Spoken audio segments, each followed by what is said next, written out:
నందిని అయితే వచ్చిన టైంకి భానుమతి కూడా వస్తూ ఉంటుంది. ఇక భానుమతి ఇంట్లోపలికి రావడం చూసి పార్థు షాక్ అయ్యి అలా చూస్తూ ఉంటాడు. ఇక శక్తి కూడా అలా చూస్తూ ఉంటుంది.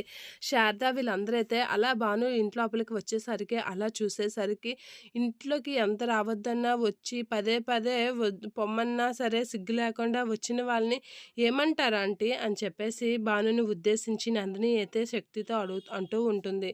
అలా అనేసరికి ఇక వాళ్ళని ఏమంటారో నేను చెప్పనా అని అనేసరికి ఇక శారద అయితే అలా చూస్తూ ఉంటుంది. నందిని అయితే అలా శక్తి వైపు అలా చూసేసరికి వాళ్ళని నందిని అని అంటారు అని చెప్పేసి భాను అయితే నందినిని చూస్తూ అంటూ ఉంటుంది. అలా నందినిని చూసి అనగానే నందిని ఒకసారిగా షాక్ అవుతూ ఉంటుంది. ఇక శక్తి కూడా షాక్ అవుతూ ఉంటుంది. అలా వాళ్ళు అలా షాక్ అయ్యి అలా చూస్తూ ఉండిపోతూ ఉంటారు. ఇక శారద అయితే నవ్వుకుంటూ ఉంటుంది. పార్థు అయితే అలా చూస్తూ ఉండిపోతూ ఉంటాడు. ఇక భాను అయితే "నువ్వు అంటావు కదా ఇంట గెలిచి రచ్చ గెలవమని.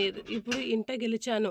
ఇప్పుడు రచ్చ రచ్చ గెలవడమే ఉంది. రచ్చ చేసైనా సరే రచ్చ గెలుస్తాను. నీకు కావాలి అంటే కమ్యూనిటీ హాల్‌కి వచ్చి తేల్చుకుందాం" అని చెప్పేసి భాను అయితే అంటూ ఉంటుంది.